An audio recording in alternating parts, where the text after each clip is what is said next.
ठीक है, क्योंकि फिर वो पेंडिंग में चला जाता है तो फिर वो नेक्स्ट वीक कंप्लीट होता, तो वो जो है कंटिन्यूशन में नहीं रहती चीज़, बीच में चीज़ छूट जाती है। ठीक, तो आज ही इंशाल्लाह इसको कंप्लीट कर लेंगे चैप्टर को। एक क्लास अभी आपकी होगी और एक क्लास आपकी दोपहर में करवा दी है 2:30 पे।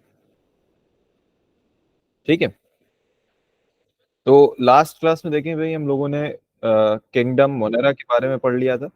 ठीक, किंगडम मोनेरा पढ़ लिया था, किंगडम प्रोटेस्टा पढ़ लिया था, किंगडम फंजाई पढ़ लिया था, और वायरसेस के बारे में पढ़ लिया था। ठीक, आज हमें क्या पढ़ना है? किंगडम किंगडम प्लांटे के बारे में पढ़ना है। ठीक,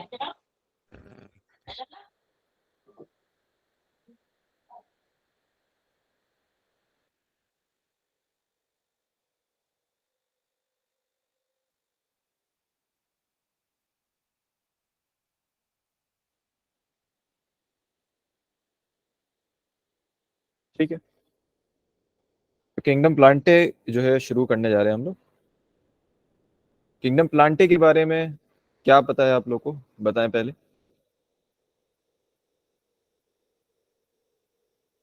किंगडम प्लांटे के बारे में क्या पढ़ा है? बेसिक इंट्रोडक्शन दें, किंगडम प्लांटे क्या चीज है बताएं।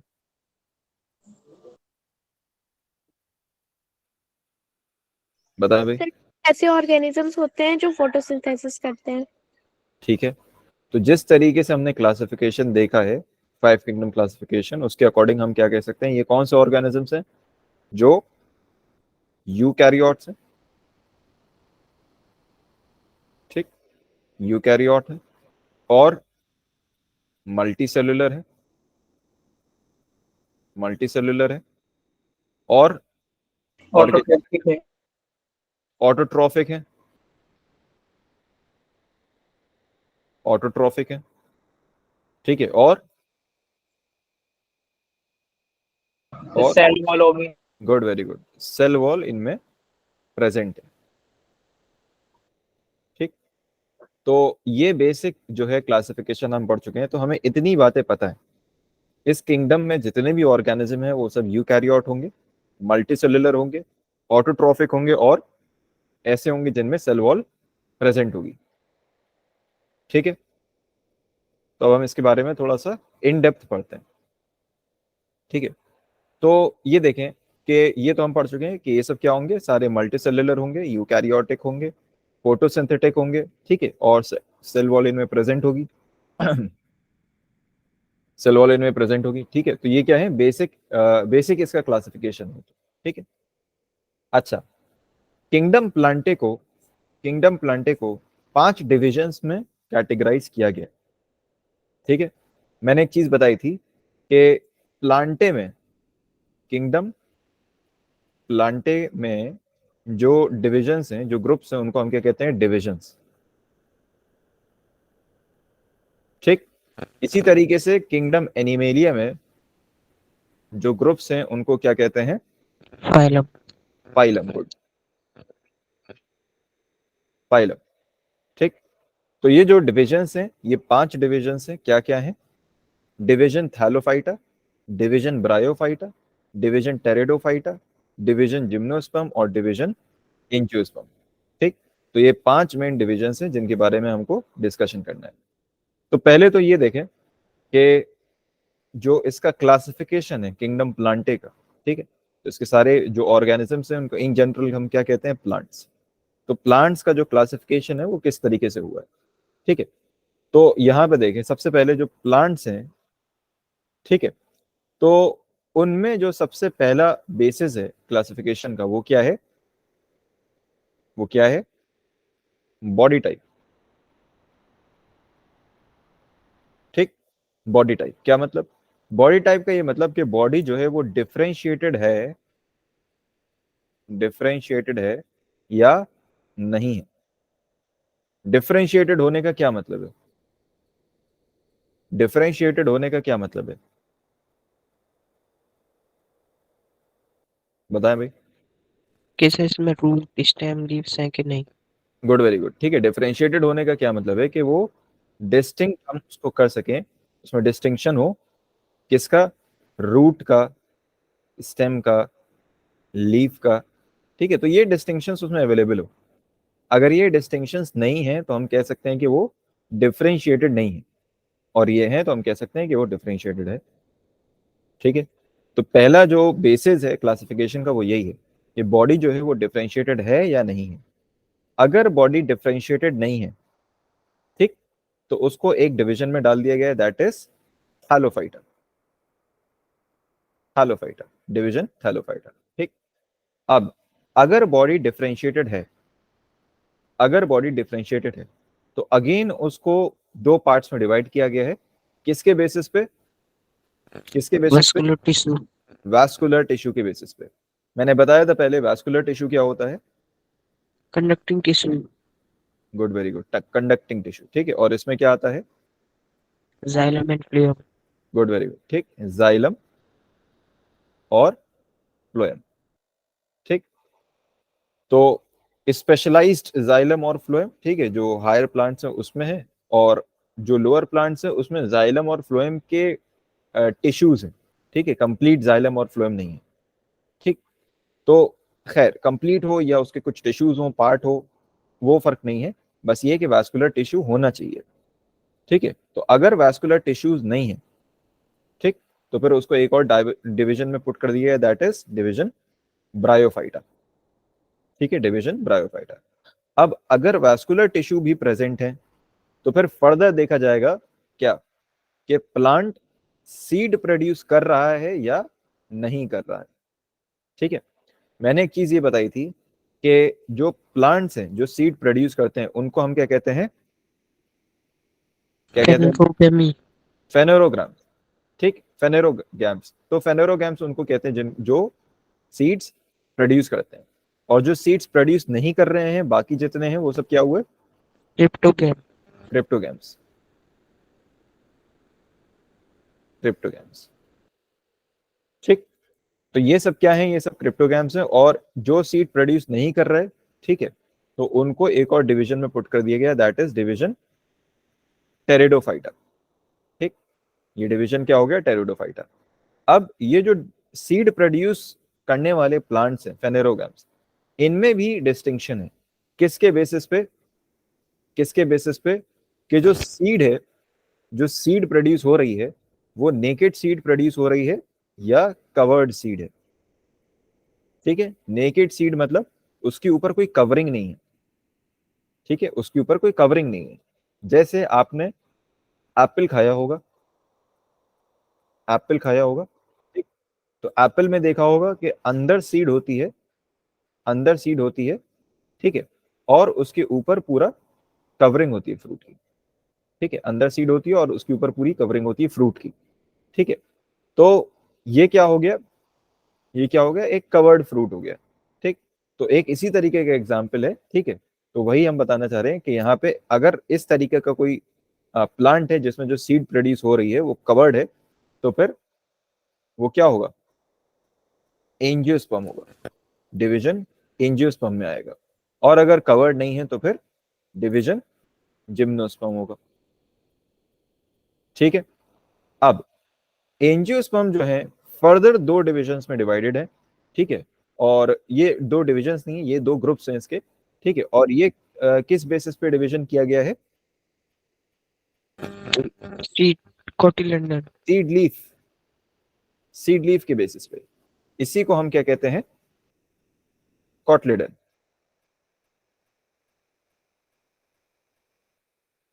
ठीक, इसी को हम क्या कहते हैं, कॉटलिडन। कॉटलिडन क्या है, सीड लीफ।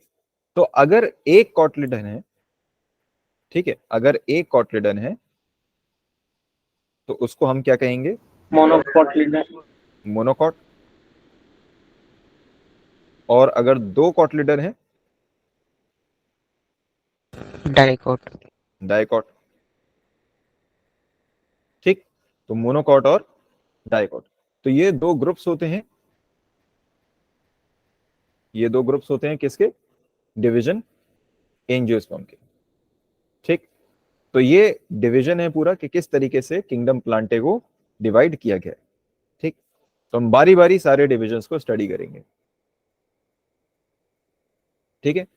तो यहां पे देखें, सबसे पहले हमारा क्या है, डिवीजन थैलोफाइटा।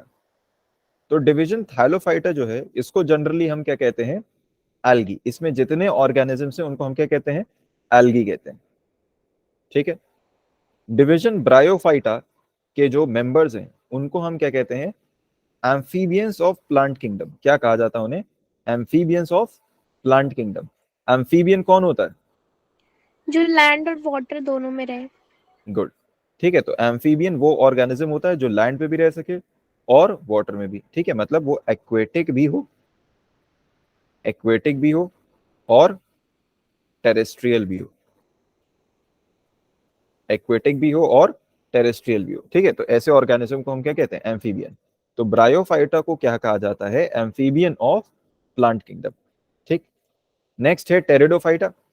टेरिडोफाइटा, और टेरिडोफाइटा को क्या कहा जाता है, reptiles of plant kingdom, reptiles of plant kingdom. ठीक। उसके बाद जिम्नोस्पर्म्स। जिम्नोस्पर्म्स को क्या कहा जाता है, नेकेड सीड प्लांट्स। ठीक, नेकेड सीड प्लांट्स, ये अभी हमने पीछे देखा। उसके बाद एंजियोस्पर्म्स आ जाते हैं। ठीक है, एंजियोस्पर्म्स को क्या कहा जाता है, फ्लावरिंग प्लांट्स। ठीक है, इसको हमने स्टडी किया था जब सेक्सुअल रिप्रोडक्शन पढ़ रहे थे। ठीक, वहां पे मैंने बताया था कि प्लांट्स में जो सेक्सुअल रिप्रोडक्शन है वो किस में होता है, फ्लावरिंग प्लांट्स में। और वो फ्लावरिंग प्लांट्स कौन से होते हैं, एंजियोस्पर्म्स। ठीक है।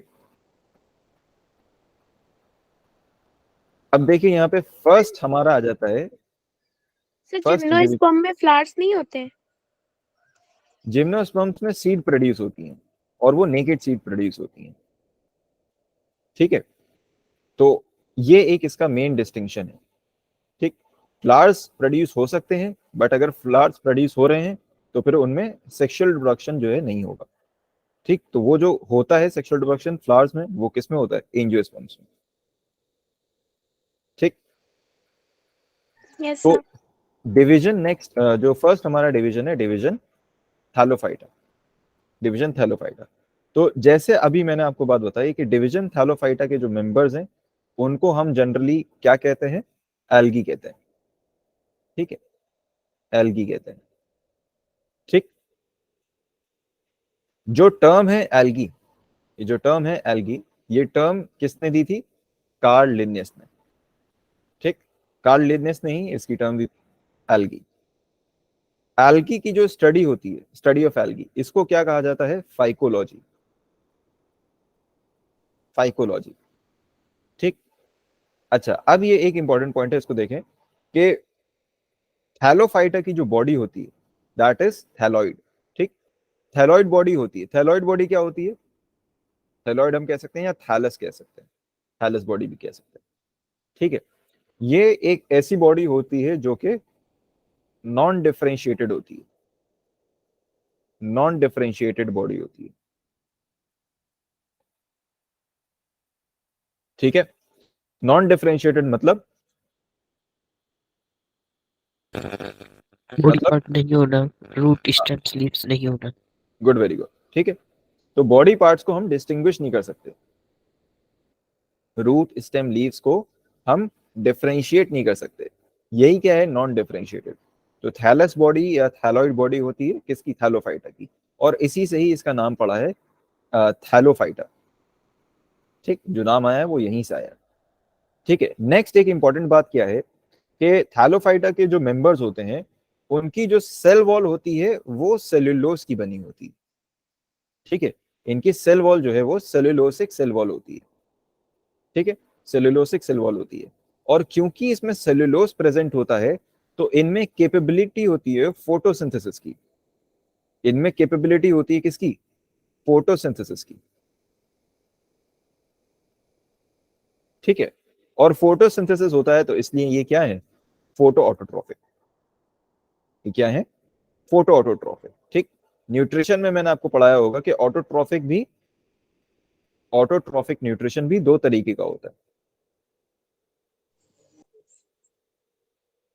ठीक, एक फोटो ऑटोट्रोफिक और एक कीमो। कीमोटोट्रोपिक। ठीक, तो यहाँ पे केमिकल्स के जरिए ऑटोट्रोफिक न्यूट्रिशन होता है, यहाँ पे सनलाइट के जरिए होता है। तो ये फोटो ऑटोट्रोफिक न्यूट्रिशन जो है फॉलो करते हैं। नेक्स्ट एक बात क्या इंपॉर्टेंट कि इनमें कुछ पिगमेंट्स होते हैं, ठीक है, कलर्ड पिगमेंट्स होते हैं, ठीक है, और पिगमेंट्स होते हैं जैसे क्लोरोफिल ए हो गया, क्लोरोफिल बी हो गया, और भी कुछ पिगमेंट्स होते हैं। और ये सब क्लोरोफिल्स क्या होते हैं, क्या किस कलर के होते हैं? green, ग्रीन कलर के, इसलिए इनके जनरली मेंबर्स जो हैं वो ग्रीन होते हैं, ठीक है। और भी अ, और भी कलर के मेंबर्स होते हैं, ठीक है, और भी कलर के मेंबर्स होते हैं। तो कलर इनका जो है वो डिपेंड करता है इनके पिगमेंट पे, कौन सा पिगमेंट प्रेजेंट है। जो पिगमेंट प्रेजेंट होगा उसी के बेसिस पे इनका क्या होगा, कलर होगा, ठीक। नेक्स्ट हम बात करते हैं इनके रिप्रोडक्शन की। तो रिप्रोडक्शन इनमें एसेक्सुअली भी होता है और सेक्सुअली भी होता है, दोनों ही तरीके से इनमें रिप्रोडक्शन हो सकता है, ठीक है। तो एसेक्सुअल रिप्रोडक्शन जो होता है इनमें, वो किस टेक्निक के जरिए होता है? बाइनरी फिजन के थ्रू हो सकता है, फ्रैगमेंटेशन के थ्रू हो सकता है, स्पोर फॉर्मेशन के थ्रू हो सकता है, और सेक्सुअल रिप्रोडक्शन तो गैमेट्स फॉर्मेशन से होता है, ठीक है। नेक्स्ट देखें, तो थैलोफाइटा जो है, मैंने अभी जैसे बताया आपको, ये जो है तीन मेन कैटेगरीज या तीन मेन टाइप्स में डिवाइडेड है, तीन मेन ग्रुप्स में डिवाइडेड है, ठीक है। किसके बेसिस पे? जो पिगमेंट प्रेजेंट है उसके बेसिस पे। अच्छा, पिगमेंट के प्रेजेंस की वजह से क्या होगा? कलर आएगा, ठीक, कलर आएगा। तो हम कह सकते हैं कि ये तीन कलर्ड ग्रुप्स में डिवाइडेड है, ठीक है, तीन कलर्ड ग्रुप्स में डिवाइडेड है, ठीक। और वो कलर्ड ग्रुप्स क्या होते हैं? पहला ग्रुप जो होता है वो होता है ग्रीन कलर का, ठीक। तो पहले ग्रुप को हम क्या कहते हैं? ग्रीन एल्गी, ग्रीन एल्गी, ठीक है, जो आपने जनरली अपने घरों में देखा होगा, ग्रीन एल्गी, काई जो जम जाती है, ठीक है, वो भी एक इसका एग्जाम्पल है, ठीक। नेक्स्ट एक क्या है? नेक्स्ट एक क्या है? ब्राउन एल्गी, ब्राउन एल्गी, ठीक। और एक और थर्ड कलर्ड ग्रुप क्या है? रेड एल्गी, रेड एल्गी, ठीक। तो ये तीन कलर के ग्रुप्स प्रेजेंट हैं, होते हैं, ठीक है। और ये किसके बेसिस पे इनका डिस्टिंक्शन किया गया है? पिगमेंट के तो प्रेजेंस। ब्लू ग्रीन एल्गी कौन से होते हैं? ब्लू ग्रीन एल्गी, तो ब्लू ग्रीन एल्गी तो कब का हो चुका भाई? ब्लू ग्रीन एल्गी तो क्या है? सर ये मोनेरा में होता है। monera, हाँ, तो वही मैंने बताया, ब्लू ग्रीन एल्गी क्या है क्या? Bacteria, cyanobacteria, cyanobacteria. बैक्टीरिया है ये, बैक्टीरिया है ये, ठीक है। और इसका नाम क्या है? साइनोबैक्टीरिया। तो इसको हम कर चुके हैं किंगडम मोनेरा में, ठीक है। तो पहले इसको रखा जाता था, पहले इसको इसी डिवीजन में रखा जाता था, डिवीजन थैलोफाइटा में, एल्गी में ही इसको स्टडी किया जाता था, ठीक है। बट फाइव किंगडम क्लासिफिकेशन के बाद जो है इसको मोनेरा में रख दिया गया, ठीक है। तो इन ग्रुप्स को देखें भाई। तो पहला जो ग्रुप हमारा, दैट इज क्लोरोफाइसी, क्लोरोफाइसी, ठीक। अब यह नाम से ही समझ में आ रहा है, क्लोरो, ठीक। क्लोरो कहां से वर्ड आया है? क्लोरो वर्ड आया है क्लोरोफिल से, ठीक। और क्लोरोफिल, क्लोरोफिल किस कलर का पिगमेंट होता है? green, कलर का, ठीक। तो इसलिए क्लोरोफाइसी के जो मेंबर्स हैं उनको हम क्या कहते हैं? ग्रीन एल्गी, ग्रीन एल्गी, ठीक। ये जो पहला हमारा ग्रुप है दैट इज ग्रीन एल्गी, ठीक है, या क्लोरोफाइसी, ठीक। तो इसमें देख लें, it is considered ancestors of plants, ठीक। एंसेस्टर्स ऑफ प्लांट इनको कंसिडर किया जाता है, क्यों? क्योंकि इनके प्लांट लाइक कैरेक्टरिस्टिक्स हैं, ग्रीन कलर के होते हैं, फोटोसिंथेसिस करते हैं, ऑटोट्रॉफिक होते हैं, ठीक है। तो इनको एंसेस्टर्स ऑफ प्लांट कहा जाता है। These are the most advanced algae, ठीक है। तो क्लोरोफाइसी, फियोफाइसी, रोडोफाइसी, ये तीन ग्रुप्स हैं। तो सब में सबसे एडवांस क्या है? क्लोरोफाइसी, ठीक। डोमिनेंस ऑफ क्लोरोफिल ए, ज्यादा इनमें जो अबंडेंट क्वांटिटी में जो पिगमेंट प्रेजेंट है दैट इज क्लोरोफिल ए, और उसी की वजह से इसका कलर क्या है? ग्रीन, और इसीलिए इसको क्या कहते हैं? ग्रीन एल्गी, ठीक है। इसके एग्जांपल्स इंपॉर्टेंट है भाई, एग्जांपल्स इसके देखें। एग्जांपल्स क्या है? क्लोरेला, ठीक है, क्लेमाइडोमोनास, वॉलवॉक्स, स्पाइरो वगैरह। स्पाइरो वगैरह क्या है? वही जो काई होती है जो घरों में आ जाती है, काई, ठीक है। तो टैप वाटर के आसपास आपने देखी होगी ये वही। उसके बाद यूलोथ्रिक्स, कारा, उल्वा एक्सेट्रा।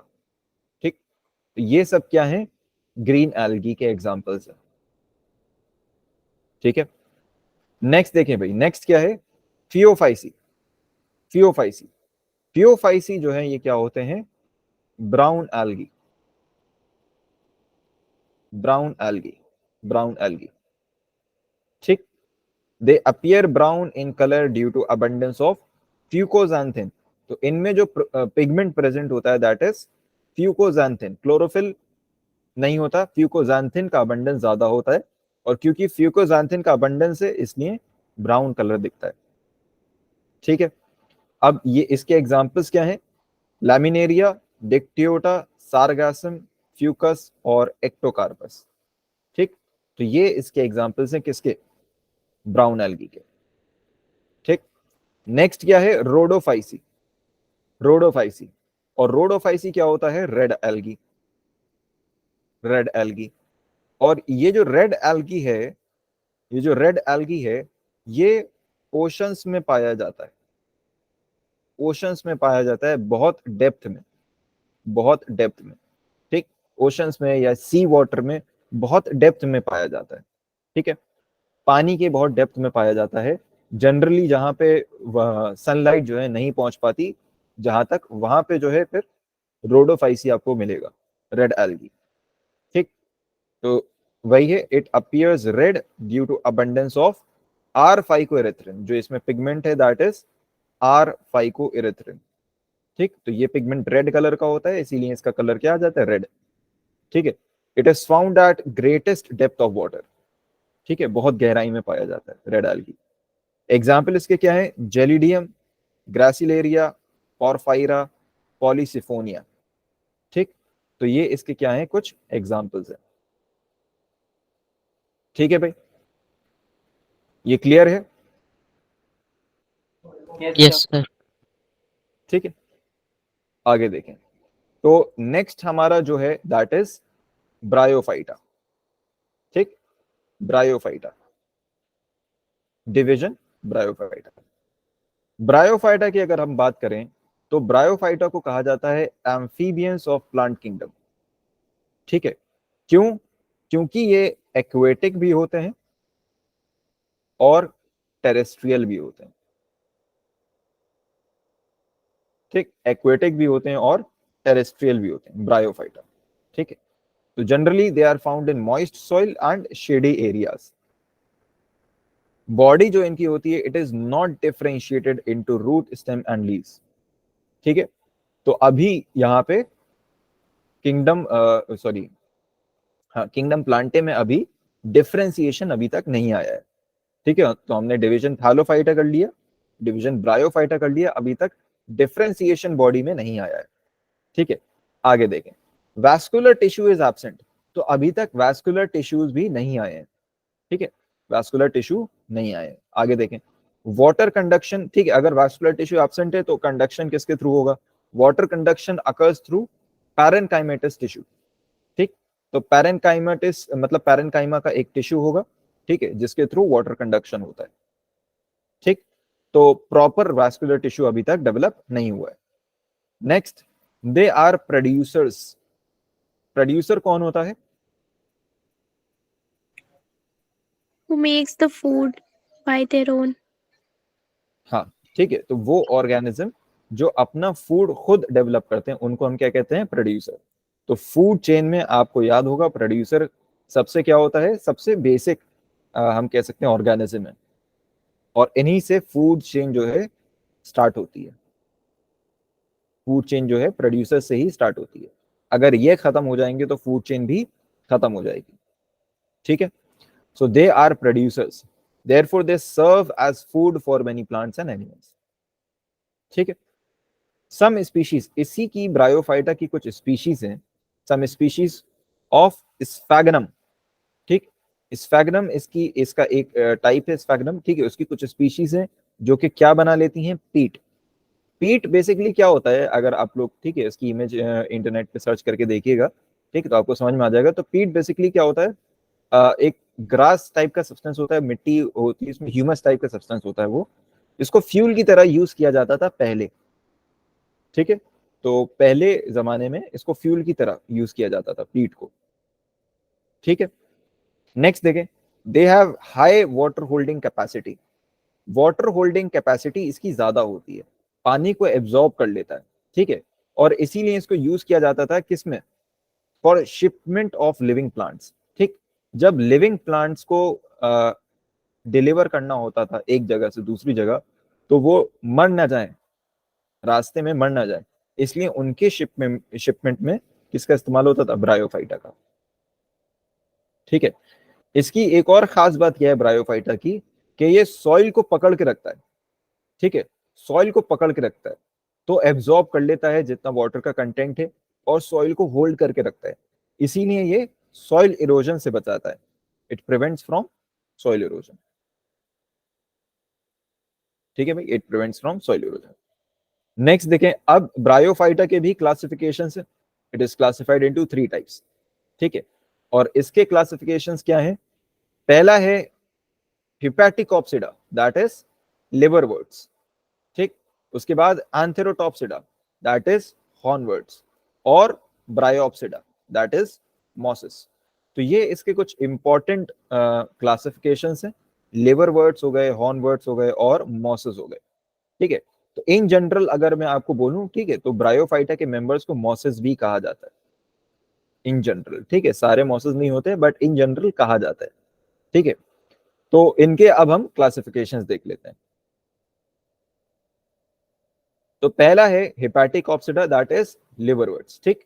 तो इसके जो मेंबर्स होते हैं उनका लिवर के तरीके का शेप होता है, ठीक। शेप जो है उनका लिवर के तरीके का होता है, इसीलिए उनको क्या कहा जाता है, लिवरवर्ट्स, ठीक है, लिवरवर्ट्स। एग्जाम्पल इसके क्या है, रेशिया हो गया, मार्केंशिया हो गया, पॉलेरा हो गया, ठीक है। रेशिया, मार्केंशिया, पॉलेरा, ये क्या है एग्जाम्पल्स किसके, हिपैटिक ऑप्सिडा के, ठीक है। नेक्स्ट देखें, एंथेरोटॉप्सिडा। एंथेरोटॉप्सिडा इसी को क्या कहते हैं, हॉर्नवर्ट्स, हॉर्नवर्ट्स, ठीक। तो इसमें क्या होता है कि इसमें एक मेरिस्टेमेटिक टिश्यू होता है, मेरिस्टेमेटिक टिश्यू होता है, ठीक है, जो बहुत फास्ट डेवलपिंग होता है, ठीक है, बहुत फास्ट डेवलपिंग होता है, बहुत जल्दी ग्रो करता है, ठीक है। तो यहाँ पे वही चीज है कि दे beer meristem which grows rapidly like horns in animals, ठीक। तो जिस तरीके से एनिमल्स में हॉर्न्स होती हैं, उसी तरीके से ये मेरिस्टम जो है ग्रो करता है, ठीक है। और इसीलिए इसका नाम जो है, इनके जो मेंबर्स हैं उनका नाम जो है क्या रखा गया है, हॉर्नवर्ट्स, ठीक है। एग्जाम्पल इसका क्या है, नोटोथाइलस, ठीक, नोटोथाइलस। नेक्स्ट एक जो इसका ग्रुप है, दैट इज ब्रायोप्सिडा, ब्रायोप्सिडा। और ब्रायोप्सिडा के मेंबर्स को ही क्या कहा जाता है, मॉसिस, मॉसिस, ठीक। ये जो ब्रायोप्सिडा है ये क्या है, ये सबसे ज्यादा डेवलप्ड ब्रायोफाइट है, ठीक है। तो यहाँ पे यूं देखें कि जैसे ये एक, यूं समझे कि ये पूरा जो क्लासिफिकेशन है ये एक हम कह सकते हैं फाइलोजेनेटिक क्लासिफिकेशन है, ठीक है, एवोल्यूशन के ऊपर बेस्ड है। तो जैसे जैसे आप आगे बढ़ते जाएंगे वैसे वैसे और ज्यादा डेवलप्ड ऑर्गेनिज्म आपको मिलते जाएंगे। तो ब्रायोप्सिडा क्या है, मोस्ट डेवलप्ड है, ठीक है, मोस्ट डेवलप्ड ब्रायोफाइट है। इसके एग्जाम्पल क्या है, एग्जाम्पल इसके क्या है, फ्यूनेरिया, स्पैगनम, पॉलीट्राइकम, ये क्या है, सब मॉसेस है, सब क्या है, मॉसेस है, ठीक है। तो ये बात हो गई ब्रायोप्सिडा की। अब हम ब्रायोफाइटा की, अब हम नेक्स्ट जो है डिवीजन को देखते हैं, ठीक। नेक्स्ट डिवीजन जो है हमारा, that is pteridophyta, pteridophyta. Clear है, यहां तक सारी बातें क्लियर है अभी तक, फिर वर्ड्स मीन क्या होता है? क्या हुआ, वर्ड्स मीन? वॉट्स कुछ नहीं है, इसके मेंबर्स को कहा जाता है वॉट्स, ठीक। तो हॉर्न वॉट्स हो गए, लीवर वॉट्स हो गए, मॉसेस हो गए, ठीक है। तो बस इसके मेंबर्स को वॉट्स कहा जाता है, क्योंकि उसमें एक मेरिस्टम होता है जो हॉर्न की तरीके का होता है, तो उसको हॉर्न वॉट्स कहा जाता है। यहाँ पे इनका शेप लीवर के तरीके का होता है, इसलिए इनको लीवर वॉट्स कहा जाता है, ठीक है। उसमें कोई ऐसी खास बात नहीं है। तो नेक्स्ट देखिए, नेक्स्ट क्या है हमारा डिवीजन, टेरिडोफाइटा, ठीक। तो टेरिडोफाइटा जो है, टेरिडोफाइटा जो है, ये जो टर्म है टेरिडोफाइटा, ये टर्म किसने दी थी? अर्नेस्ट हैकेल ने। अर्नेस्ट हैकेल ने सबसे पहले जो टर्म दी गई है ये किसने दी है? अर्नेस्ट हैकेल ने दी है। ठीक है। टेरिडोफाइटा को माना जाता है कि these are the first successful land plants. ठीक है, फर्स्ट सक्सेसफुल लैंड प्लांट्स। ये वो प्लांट्स हैं जो सबसे पहले सक्सेसफुली लैंड पे ग्रो हुए। ठीक है, क्यों? क्योंकि इनके पास क्या मौजूद था? Vascular tissues. ठीक, अभी तक जो हमने ब्रायोफाइटा तक पढ़ा था उसमें क्या था कि जो ऑर्गेनिजम्स थे, ठीक है, वो लैंड पे डेवलप हो रहे थे, लैंड पे प्रोड्यूस हो रहे थे, ग्रो हो रहे थे, बट उनमें वैस्कुलर टिश्यू डेवलप नहीं था। तो ये पहले लैंड प्लांट्स हैं जिनमें वैस्कुलर टिश्यूज फुल्ली डेवलप्ड है, या हम कह सकते हैं कि डेवलप्ड वैस्कुलर टिश्यूज हैं। ठीक है, अब क्योंकि ये वैस्कुलर टिश्यूज इसमें प्रेजेंट है, इसीलिए इसको क्या कहा जा रहा है? First successful land plants. ठीक है, अच्छा, इनको और क्या कहा जाता है? Vascular cryptogam. वैस्कुलर क्रिप्टोगैम, ये तो हमें पता है। क्रिप्टोगैम हम किसको कहते हैं? अभी बताया था, बताया जो अभी? फ्लावर जिसमें सीड ना हो। हाँ, फ्लावर सीड नहीं, ना सीड की बात है। ठीक है, तो सीड प्रोड्यूस ना हो। ठीक है,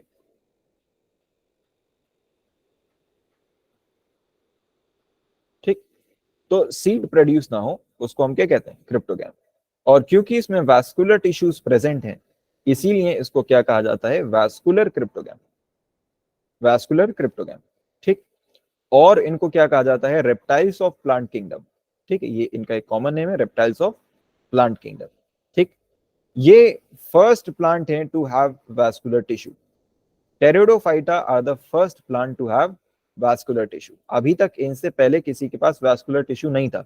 ब्रायोफाइटा तक किसी के पास वैस्कुलर टिश्यू नहीं था, तो टेरिडोफाइटा में सबसे पहले वैस्कुलर टिश्यू आया है।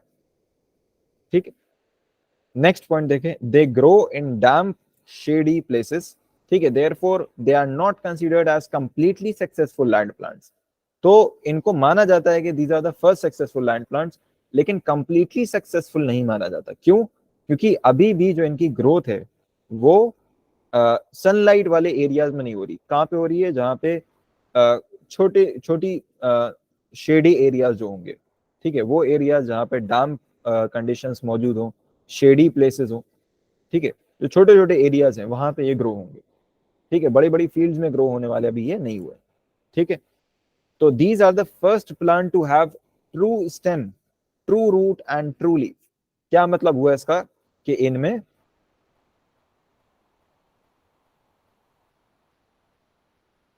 डिफरेंशिएशन हो गया। हाँ, इनमें डिफरेंशिएशन मौजूद है। तो ये पहले प्लांट्स हैं जिनमें डिफरेंशिएशन मौजूद है। अभी तक जो हमने देखा ब्रायोफाइटा तक, तो वहां पे डिफरेंशिएशन नहीं था। तो टेरिडोफाइटा में जो है सबसे पहले डिफरेंशिएशन देखा गया। तो ये फर्स्ट प्लांट्स हैं जिनके पास क्या है? ट्रू स्टेम है, ट्रू रूट है और ट्रू लीफ। ठीक है, अब हम बात करते हैं इसके टाइप्स की या इसके ग्रुप्स की। तो टेरिडोफाइटा के 4 मेजर ग्रुप्स हैं। फाइलोप्सिडा, ठीक है, लाइकोप्सिडा, ठीक है, फिनोप्सिडा और टेरोप्सिडा। ठीक, तो फाइलोप्सिडा को अगर हम देखें तो फाइलोप्सिडा में जो सबसे पहली बात है वो क्या है? इसमें जो है ज्यादातर क्या है? वो प्लांट्स हैं जो क्या है?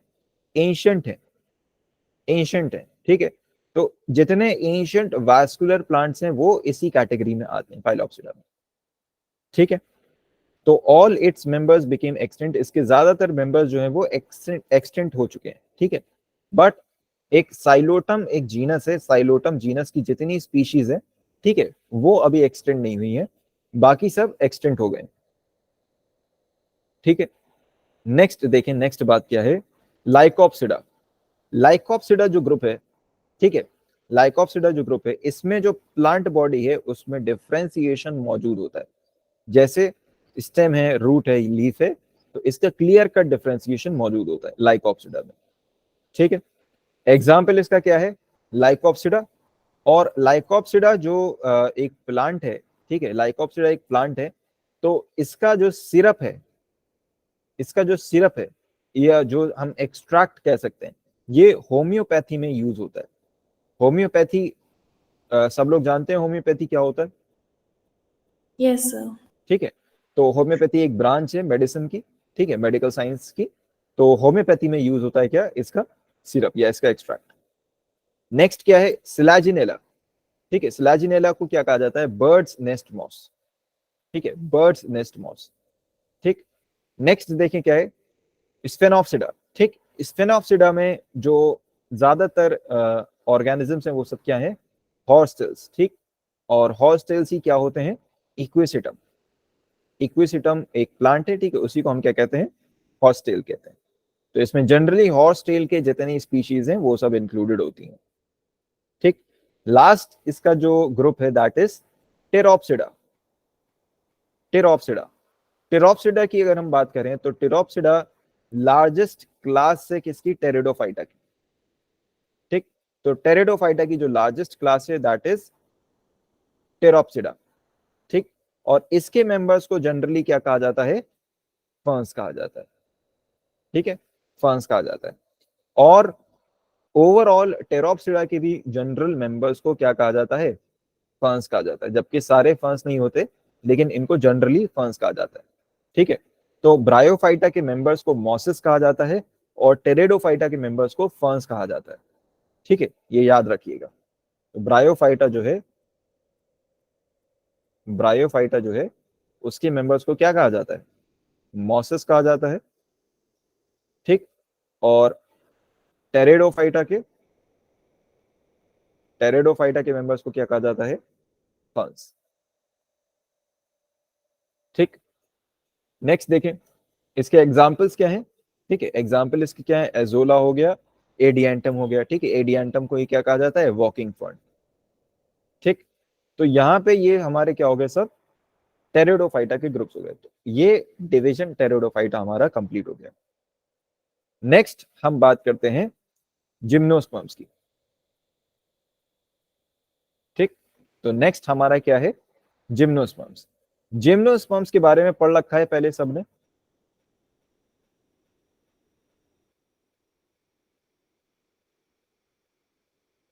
जिम्नोस्पर्म्स के बारे में पढ़ रखा है?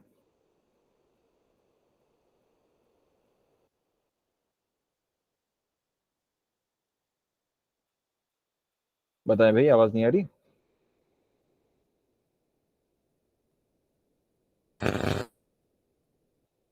बताएं भाई, जिम्नोस्पर्म्स के जो प्लांट्स है ये किस तरीके के प्लांट्स होंगे? सर जिनमें सीड तो प्रेजेंट होती है बट सीड कोड नहीं होता। Good, very good. ठीक है, जिम्नोस्पर्म्स हमने ऑलरेडी काफी बार डिस्कशन किया है। ये वो प्लांट्स हैं जिनमें सीड्स डेवलप होती है। ठीक है, बट हम कह सकते हैं सीड्स कैसी डेवलप होती हैं? जो नेकेड हो। ठीक है, जो नेकेड सीड्स हो, मतलब कवर्ड नहीं होती हैं सीड्स। ठीक है, किससे कवर्ड नहीं होती? किसी ओव्यूल से या किसी फ्रूट से कवर्ड नहीं होती। नेकेड सीड्स प्रोड्यूस होती हैं जिम्नोस्पर्म्स में। ठीक, तो जिम्नोस्पर्म्स को हम क्या कहते हैं? Naked seed plants. ठीक है, नेकेड सीड प्लांट्स। तो सीड जो इसमें प्रोड्यूस होती है it is not enclosed by any ovary wall और फ्रूट। किसी ओवरी वॉल या फ्रूट से इसकी सीड जो है वो कवर्ड नहीं होती। ठीक है, जिम्नोस्पर्म की। नेक्स्ट हम देखें तो प्लांट्स जो होते हैं इसमें जिम्नोस्पर्म में, ठीक है, ये रेंज करते हैं कहां से? स्मॉल श्रब से लेके बहुत वैरायटी इसमें होती है। ठीक है, जिम्नोस्पर्म में स्मॉल श्रब से लेके one of the tallest trees in the world. ठीक है, one of the tallest trees in the world. तो आप आइडिया लगा सकते हैं कि कितनी जो है वैरायटी में डिफरेंस है। एक श्रब है, स्मॉल श्रब है, और एक one of the tallest trees in the world है। ठीक है, तो आप अंदाजा लगा सकते हैं कि इसमें कितनी ज्यादा वैरायटीज आती होंगी जिम्नोस्पर्म में। ठीक है, जैसे सीक्वा वेलिंगटन। तो सीक्वा वेलिंगटन क्या है? It is one of the tallest trees in the world. ठीक है, one of the tallest trees in the world. तो ये एक एग्जाम्पल है इसका। ठीक है, जिम्नोस्पर्म का। नेक्स्ट देखें तो जिम्नोस्पर्म जो होते हैं, जिम्नोस्पर्म के जो प्लांट्स हैं वो जनरली क्या होते हैं? पेरेनियल होते हैं, एवरग्रीन होते हैं और वुडी होते हैं। अब जरा इसका मतलब बताइए क्या है? पेरेनियल, एवरग्रीन और वुडी, क्या मतलब है इसका? बताओ भाई। पेरेनियल, एवरग्रीन और वुडी, क्या मतलब है इसका? सर एवरग्रीन यानी वो पूरे साल भर हरे भरे रहते हैं। गुड, एवरग्रीन मतलब पूरे साल भर हरे भरे रहते हैं, ठीक है, एवरग्रीन हो गया।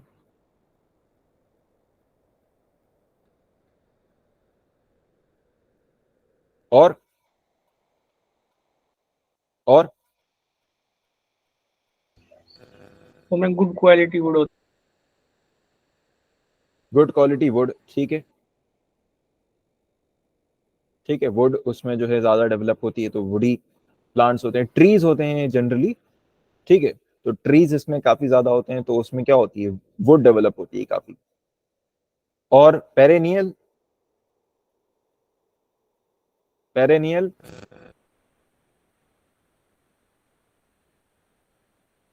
पेरेनियल बताओ भाई।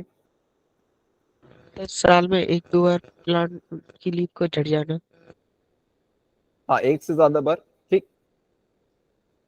एक होते हैं annual plants, annual plants, annual plants मतलब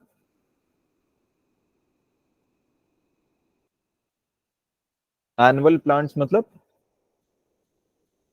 जो साल में एक बार जो है वो पूरा क्या करें, एक बार पूरा आपका जो है एक साइकिल हो, हर साल की एक साइकिल हो कि एक साल में जो है पत्ते उसमें झड़ेंगे और फिर दोबारा उसमें जो है सब नए लीव्स वगैरह उसमें डेवलप होंगे, ठीक है।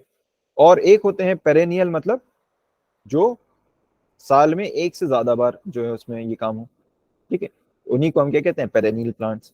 तो पेरेनियल हो गए, ठीक है, एवरग्रीन होते हैं, ठीक है, साल भर जो है क्या रहते हैं, हरे भरे रहते हैं। और वुडी प्लांट्स हो गए, ठीक, वुडी प्लांट्स हो गए जिनमें वुड ज्यादा डेवलप होता है। तो ये कुछ कॉमन कैरेक्टरिस्टिक्स हैं किसके, जिम्नोस्पर्म्स के, ठीक।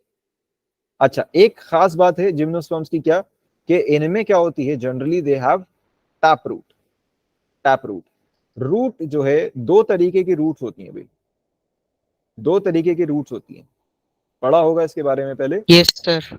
हाँ, तो एक होती है फाइब्रस रूट और एक होती है टैप रूट।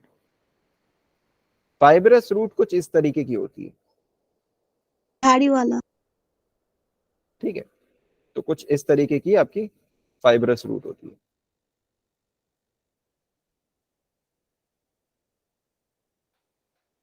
ठीक है, मतलब फैली हुई रूट होती है, ठीक है। और टैप रूट जो है वो कुछ इस तरीके की होती है,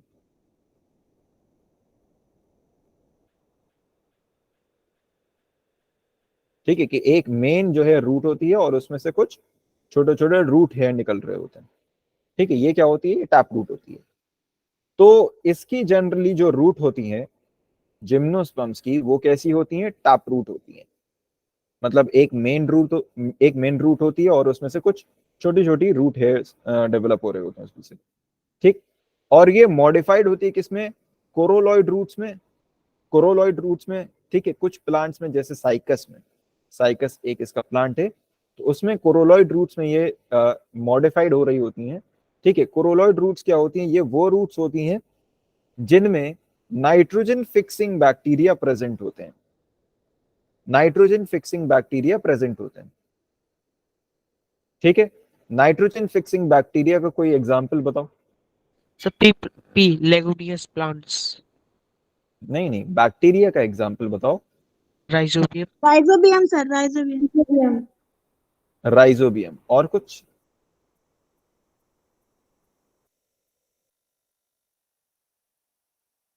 और कुछ?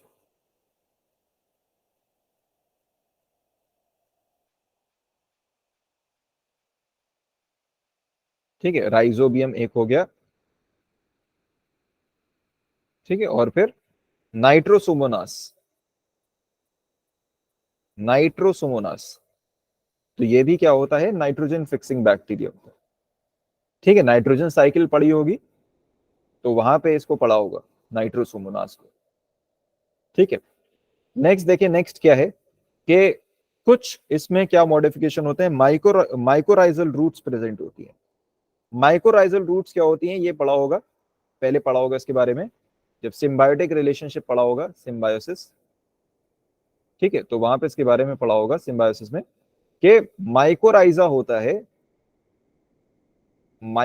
होता है जहां पे हम कह सकते हैं कि फंगस का एसोसिएशन होता है विद हायर प्लांट्स। फंगस का एसोसिएशन होता है विद हायर प्लांट्स। ठीक है, जैसे एक लाइकिन पड़ा होगा, लाइकिन। Yes sir. लाइकिन में क्या होता था? Association of fungi and algae. ठीक है, फंगाई और एल्गी का वहां पे एसोसिएशन था। तो माइकोराइजा में क्या है? फंगस का हायर प्लांट्स के साथ एसोसिएशन होता है, जहां पे फंगस जो है वो आसपास से मॉइस्चर इकट्ठा करके हायर प्लांट को देती है, और हायर प्लांट इन रिटर्न क्या प्रोवाइड करता है? फूड। ठीक, तो ये जो एसोसिएशन होता है इसी को हम क्या कहते हैं? ये जो हायर प्लांट की जो रूट्स होती हैं इनको हम क्या कहते हैं? Mycorrhizal roots. जिनमें फंगस एसोसिएटेड होती है उनको हम क्या कहते हैं? Mycorrhizal roots. ठीक, तो ये किस में प्रेजेंट होती है? पाइनस में। और पाइनस भी किसका एक एग्जाम्पल है? जिम्नोस्पर्म का। ठीक है, ठीक है, इसके एग्जाम्पल देख लें भाई, इसके एग्जाम्पल देख लें। एग्जाम्पल इसके क्या है? जैसे साइकस हो गया, पाइनस हो गया, देवदार हो गया, ठीक है, जिसको हम क्या कहते हैं? पाइन ट्री जो होता है। सिडार हो गया, ठीक है, एक्सेट्रा, और भी बहुत सारे जो है इसके एग्जाम्पल्स हैं। ठीक, तो ये सब क्या है? जनरली आप ये देख सकते हैं जो बड़े बड़े ट्रीज होते हैं, ठीक है, वो सब क्या होते हैं? जिम्नोस्पर्म्स ही होते हैं। ठीक है, तो ये बात हो गई जिम्नोस्पर्म्स की। अब हम नेक्स्ट बात करते हैं किसकी? एंजियोस्पर्म्स की। ये सब बातें समझ में आ गई यहाँ तक? Yes, sir. ठीक, Yes, sir. नेक्स्ट देखिए भाई, तो नेक्स्ट हमारा क्या है? एंजियोस्पर्म्स। नेक्स्ट क्या है? एंजियोस्पर्म्स। ठीक, एंजियोस्पर्म्स की अगर हम बात करें तो एंजियोस्पर्म्स में एक खास बात क्या है जो हमने पहले भी पढ़ रखा था, कि एंजियोस्पर्म्स का एक डिस्टिंक्टिव फीचर है, that is double fertilization. Double fertilization क्या होता है? डबल फर्टिलाइजेशन बताओ भाई, पढ़ रखा है? यस सर, एंडोस्पर्म में वो ट्रायोड होना। सही से बताओ क्या होता है डबल फर्टिलाइजेशन? तो 2 बार फ्यूजन होता है। ठीक है, कैसे? कैसे?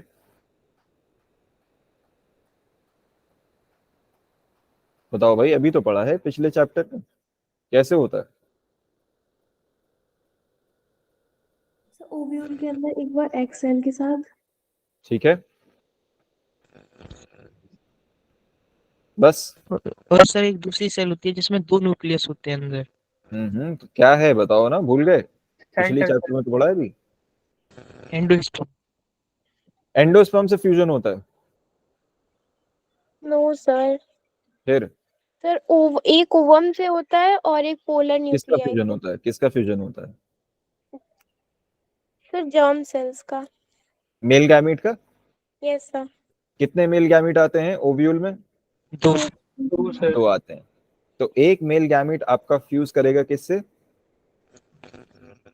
सेंटर सेल से। सेंट्रल सेल से। गुड। तो क्या बना लेगा? सीड। जाइगोट। जाइगोट। जाइगोट बनेगा।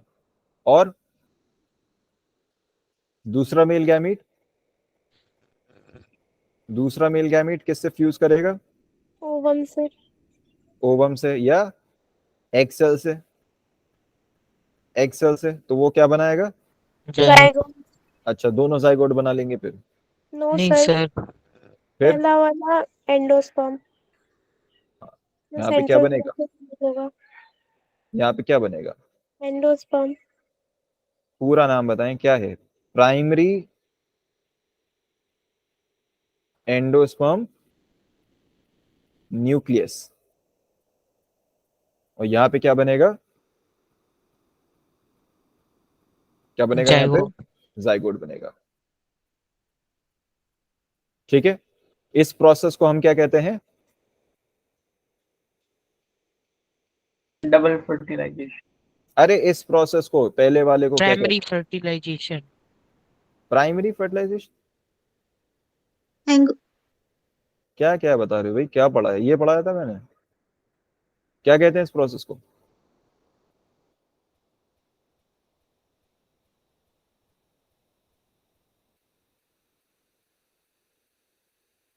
बताओ भाई। कुछ नहीं याद है। Triple fusion. Triple fusion. क्या कहते हैं इस प्रोसेस को? Triple fusion. बात समझे नहीं समझे? और इसको क्या कहते हैं? इसको क्या कहते हैं? सेकंड प्रोसेस को क्या कहते हैं?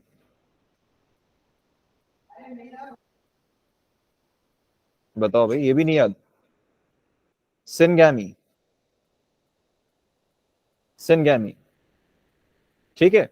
और क्योंकि यहाँ पे दो बार फ्यूजन हो रहा है, एक ट्रिपल फ्यूजन और एक सिनगैमी, तो इसीलिए दो बार फर्टिलाइजेशन हो रहा है, इसीलिए इसको हम क्या कहते हैं? Double fertilization. याद है नहीं है?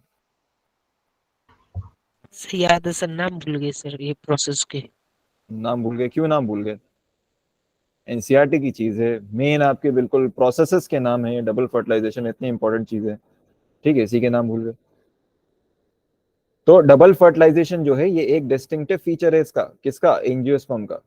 अगर किसी प्लांट में डबल फर्टिलाइजेशन हो रहा है मतलब वो क्या है? एंजियोस्पर्म है। ठीक है। नेक्स्ट देखो, तो ये जो वर्ड है एंजियोस्पर्म, ये जो एंजियोस्पर्म वर्ड है ये कहां से आ रहा है? एक ग्रीक वर्ड है, उससे ये वर्ड ड्राइव किया गया है। ठीक है। एंजियो का क्या मतलब है? कवर्ड। एंजियो का क्या मतलब है? कवर्ड। और स्पर्मा का क्या मतलब है? सीड्स। एंजियो का मतलब कवर्ड और स्पर्मा मींस सीड्स। तो एंजियोस्पर्म्स का क्या मतलब है? Covered seeds. तो वो प्लांट्स जिनमें क्या हो? कवर्ड सीड हो, उन्हीं को हम क्या कहते हैं? एंजियोस्पर्म कहते हैं। एंजियोस्पर्म को ही क्या कहा जाता है? Flowering plant. ये भी हमने देखा था पीछे। एंजियोस्पर्म को ही क्या कहा जाता है? फ्लावरिंग प्लांट कहा जाता है। ठीक है। और इसमें सब कुछ है। ठीक है, अभी हम लोग पीछे जितना डिस्कशन कर रहे थे इसमें सब कुछ है। वैस्कुलर टिश्यूज इसमें प्रेजेंट है। ठीक है। और जो है फर्टिलाइजेशन इसमें हो रहा है। ठीक है, सीड्स प्रोड्यूस हो रही हैं, कवर्ड सीड्स हैं, फूड फ्रूट प्रोड्यूस हो रहा है। तो इसमें सब कुछ जो है अवेलेबल है। अच्छा, एंजियोस्पर्म के बारे में मैंने एक और चीज बताई थी कि एंजियोस्पर्म के दो डिविजन्स हैं। दो डिविजन्स हैं। क्या क्या? Monocot and dicot. मोनोकॉट और डाइकॉट। और ये डिविजन्स किसके बेसिस पे किए गए हैं? Seed leaves. सीड लीफ के बेसिस पे। सीड लीफ के बेसिस पे, या हम क्या कह सकते हैं? कॉटलिडन। कॉटलिडन के बेसिस पे। ठीक। तो इसके बेसिस पे यहाँ पे दो ग्रुप्स हैं, मोनोकॉट्स और डाइकॉट्स। तो इनके बारे में जरा देख लेते हैं, ये मोनोकॉट और डाइकॉट क्या होते हैं।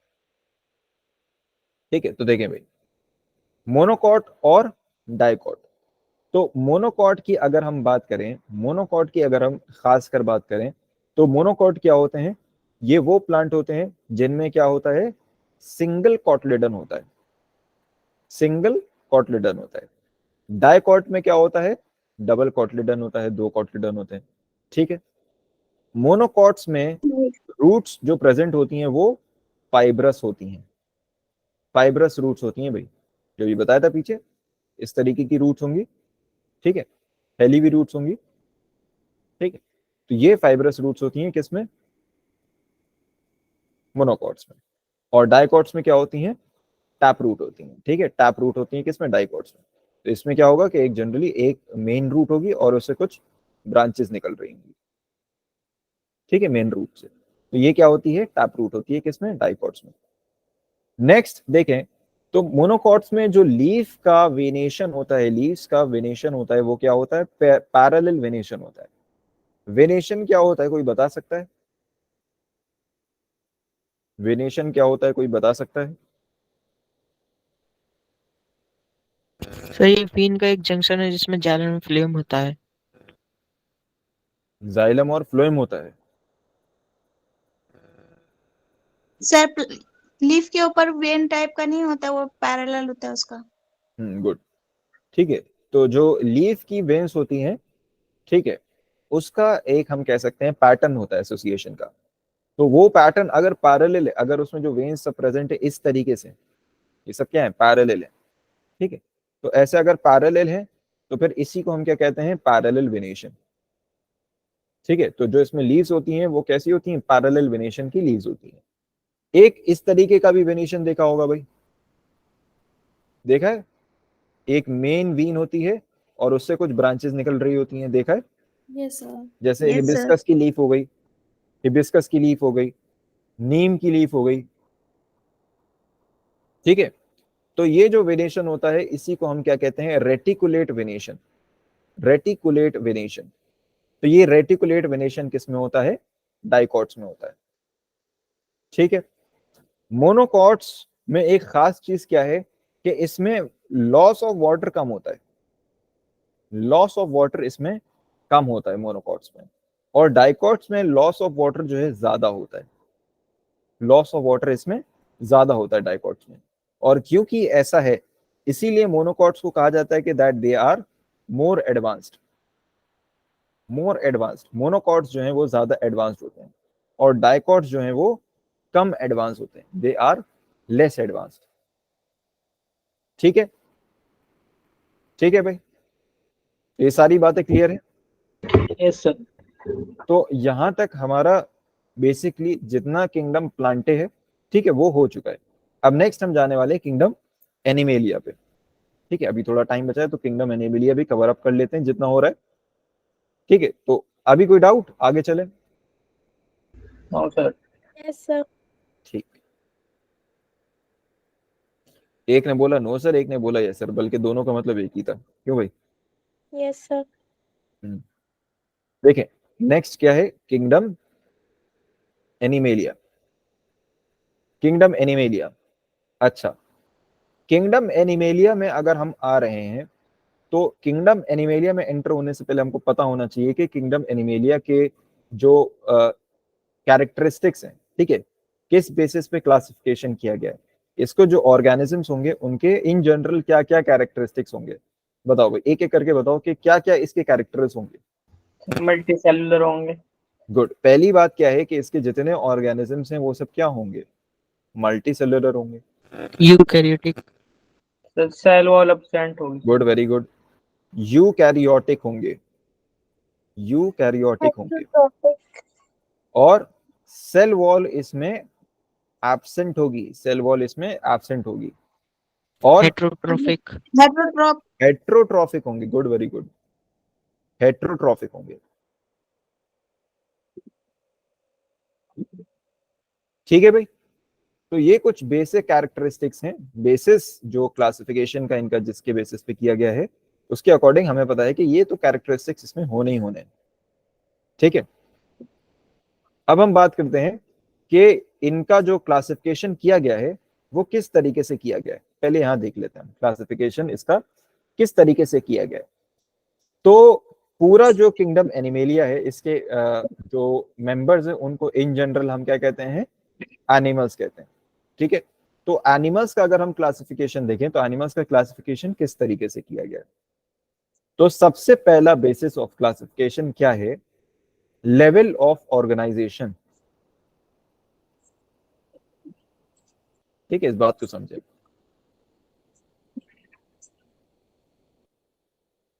लेवल ऑफ ऑर्गेनाइजेशन क्या मतलब है इस बात का, इस बात का ये मतलब है कि लेवल और ऑफ ऑर्गेनाइजेशन तीन तरीके से किया जा सकता है। एक तो होता है कि cellular level, cellular level of organization, cellular level of organization मतलब जो हमारा ऑर्गेनिज्म है वो सेल्स को मिला मिला के बना है, ठीक है, या सेल ही है तो सेल के बेसिस पे हम बात कर रहे हैं कि उसमें किस किस तरीके के सेल्स हैं, ठीक है, और क्या क्या उसमें फंक्शनिंग है। ठीक है, तो सेल के लेवल की ऑर्गेनाइजेशन है उसमें, ठीक है। नेक्स्ट एक होता है tissue level organization, tissue level organisation.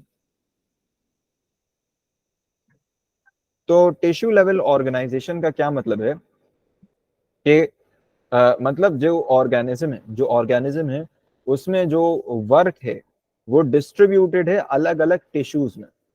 मतलब एक टिश्यू होगा जो रिप्रोडक्शन कर रहा होगा, एक टिश्यू होगा जो डाइजेशन कर रहा होगा, एक टिश्यू वो होगा जो सर्कुलेशन करवा रहा होगा। तो अलग अलग टिश्यूज में वर्क जो है वो डिस्ट्रीब्यूटेड है, ठीक है। तो यहाँ पे सेल्स की बात नहीं हो रही, यहाँ पे सेल्स की बात नहीं हो रही। जो वर्क है, जो वर्कलोड है, वो सेल्स में डिस्ट्रीब्यूटेड नहीं है, टिश्यूज में डिस्ट्रीब्यूटेड है। तो यहाँ पे इसीलिए हम क्या कहेंगे, टिश्यू लेवल ऑर्गेनाइजेशन। लास्ट एक और होता है organ level organization. Good, organ and organ system level organization, ठीक है। Organ and organ system level organization. तो ऑर्गन और ऑर्गन सिस्टम लेवल ऑर्गेनाइजेशन में क्या बात है, इसमें यह है कि जो अब वर्कलोड है वो ना तो सेल्स में डिस्ट्रीब्यूटेड है ना ही टिश्यूज में डिस्ट्रीब्यूटेड है, बल्कि पूरे पूरे ऑर्गन्स या ऑर्गन सिस्टम्स में डिस्ट्रीब्यूटेड है। तो क्या मतलब इस बात का, इस बात का ये मतलब कि एक ऑर्गन होगा, एक ऑर्गन सिस्टम होगा जो रिप्रोडक्शन देख रहा होगा, रिप्रोडक्शन देख रहा होगा। एक ऑर्गन सिस्टम होगा जो रेस्पिरेशन देख रहा होगा, एक ऑर्गन सिस्टम होगा जो डाइजेशन देख रहा होगा, ठीक है। तो हर प्रोसेस के लिए, हर काम के लिए एक ऑर्गन सिस्टम मौजूद होगा। जैसे हम अगर अपनी बॉडी में देखें तो हमारी बॉडी में, ह्यूमन बॉडी में क्या होता है, डाइजेस्टिव सिस्टम होता है, रेस्पिरेटरी सिस्टम होता है, रिप्रोडक्टिव सिस्टम होता है, सर्कुलेटरी सिस्टम होता है। तो हर चीज का एक सिस्टम मौजूद है और उसमें ऑर्गन्स मौजूद हैं। बात समझ में आ रही नहीं आ रही? Yes sir. Yes sir. ठीक है, तो ये होता है लेवल ऑफ ऑर्गेनाइजेशन। तो पहला जो बेसिस है, पहला जो क्राइटेरिया है, पहला जो क्राइटेरिया है इसको डिवाइड करने का, ठीक है, क्लासिफिकेशन का, वो क्या है, लेवल ऑफ ऑर्गेनाइजेशन। तो सबसे पहले देखा गया कि जो लेवल ऑफ ऑर्गेनाइजेशन है वो सेल्यूलर लेवल है या टिश्यू लेवल है। अगर सेल्यूलर लेवल ऑफ ऑर्गेनाइजेशन है तो उसको एक फाइलम में रख दिया गया, that is known as phylum porifera, phylum porifera, ठीक है। अब नेक्स्ट क्या है, अगर टिश्यू लेवल ऑर्गेनाइजेशन है, अगर टिश्यू लेवल ऑर्गेनाइजेशन है तो फर्दर फिर देखा गया कि बॉडी कैविटी प्रेजेंट है या नहीं है। अब इस बात को भी समझे भाई, बॉडी कैविटी का क्या क्राइटेरिया होता है। Body cavity, body cavity, cavity का क्या मतलब होता है, कोई बता सकता है? ताकत। क्या बताया, क्या बताया, क्या बताया भाई, क्या होता है कैविटी, क्या होता है So I cavity, think hollow space, क्या होता है? hollow space. Good, very good.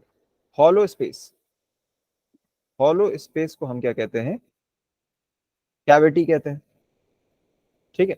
तो अगर कहीं हॉलो स्पेस है तो उसको हम क्या कहेंगे, कैविटी कहेंगे, ठीक है। तो कोई भी स्पेस मौजूद हो उसको हम क्या कहेंगे, कैविटी कहेंगे। बॉडी कैविटी का क्या मतलब है, बॉडी कैविटी का ये मतलब है कि आपकी जो बॉडी में आउटर वॉल है, जो आउटर वॉल है और जो गैस्ट्रो इंटेस्टाइनल ट्रैक्ट है, गैस्ट्रो इंटेस्टाइनल ट्रैक्ट है,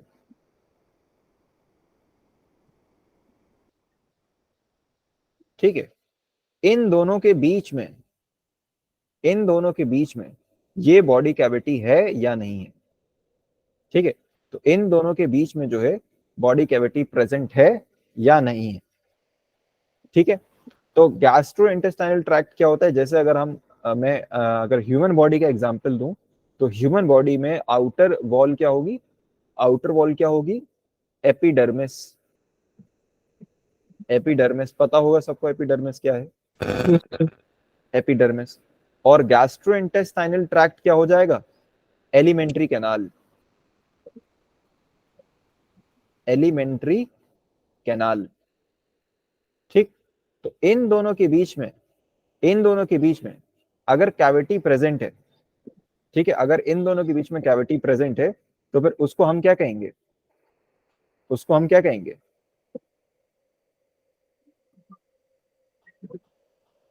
बॉडी कैविटी। ठीक है, बॉडी कैविटी कहा जाएगा। तो कैविटी के बेसिस पे, कैविटी के बेसिस पे 3 तरीके के ऑर्गेनिजम्स पाए जाते हैं। ठीक है, बॉडी कैविटी के बेसिस पे 3 तरीके के ऑर्गेनिजम्स पाए जाते हैं।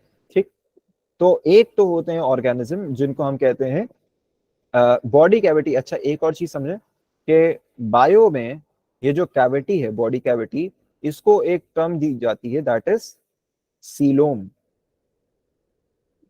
सीलोम, ठीक है, बॉडी कैविटी को एक टर्म दी जाती है, दैट इज सीलोम।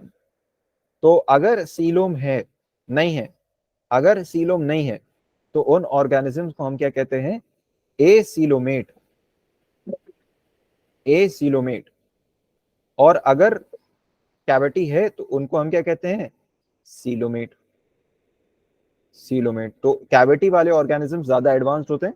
ठीक है, तो जैसे ह्यूमन बींग्स भी क्या होते हैं, सीलोमेट होते हैं। ठीक है, तो उनमें सीलोम प्रेजेंट होता है। और एक और ऑर्गेनिज्म होते हैं जो इन दोनों के बीच के होते हैं। ठीक है, इन दोनों के बीच के ऑर्गेनिज्म होते हैं, तो वो ना तो एसीलोमेट होते हैं ना ही सीडोसीलोमेट सीलोमेट होते हैं। तो उनमें बेसिकली क्या होता है, सीलोम प्रेजेंट होता है, बट वो क्या होता है, फॉल्स सीलोम होता है। तो उसको हम क्या कहते हैं, सीडोसीलोमेट, सीडोसीलोमेट। क्यों, क्योंकि उनमें फॉल्स सीलोम होता है, या हम कह सकते हैं सीडोसीलोम होता है, सीडोसीलोम होता है।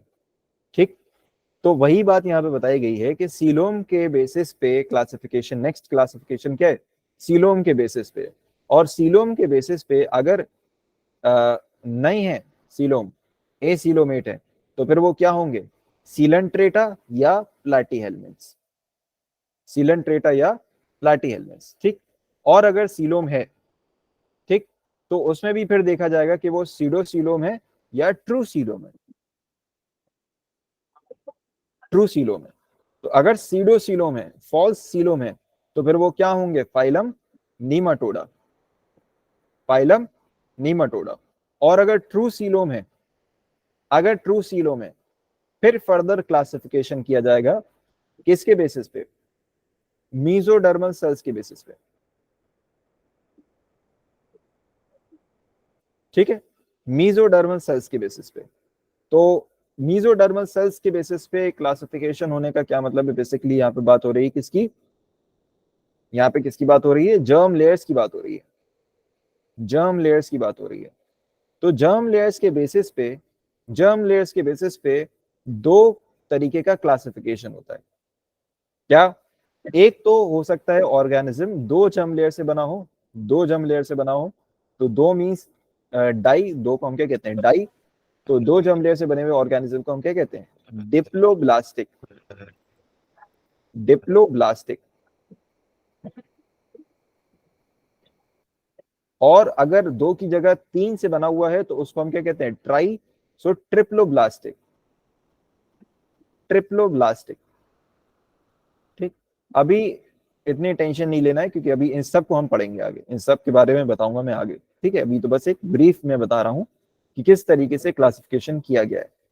तो अगर डिप्लोब्लास्टिक ऑर्गेनिज्म है तो फिर वो क्या होगा, फाइलम एनालिडा या फाइलम मोलस्का या फाइलम आर्थ्रोपोडा।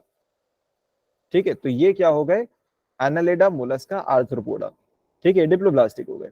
अब हम बात करते हैं अगर ट्रिप्लोब्लास्टिक है, अगर ट्रिप्लोब्लास्टिक है, फिर हम देखेंगे नोटोकॉर्ड के बेसिस पे क्लासिफिकेशन करेंगे कि नोटोकॉर्ड प्रेजेंट है या नोटोकॉर्ड प्रेजेंट नहीं है।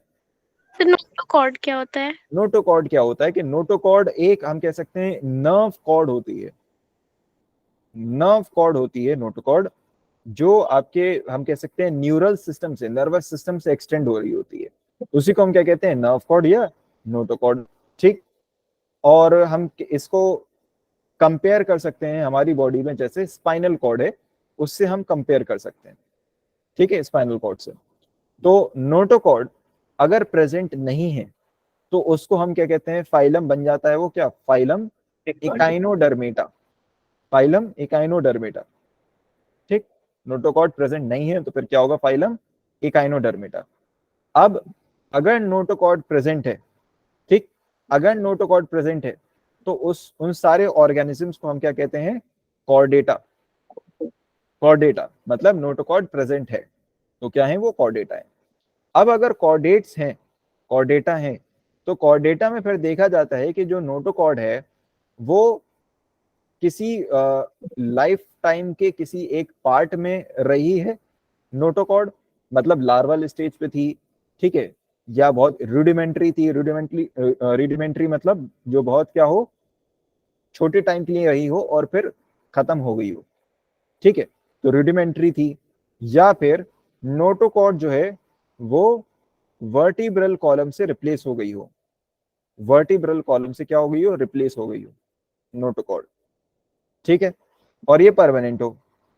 ठीक, तो अगर सिर्फ लार्वल स्टेज पे रही है नोटोकॉर्ड, पूरी लाइफ टाइम नहीं रही है नोटोकॉर्ड, तो उसको हम क्या कहते हैं, फाइलम प्रोटोकॉर्डेटा, फाइलम प्रोटोकॉर्डेटा।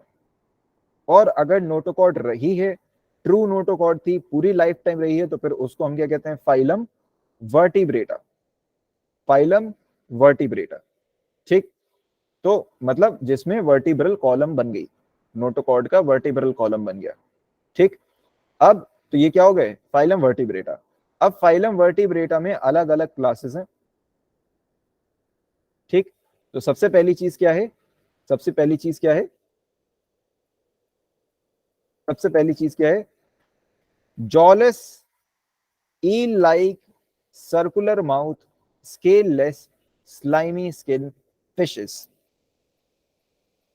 ठीक, तो ये वो ऑर्गेनिजम्स हैं जो फिशेस लाइक ऑर्गेनिज्म हैं, जिनमें क्या है, जॉलेस फिशेस आ रही हैं।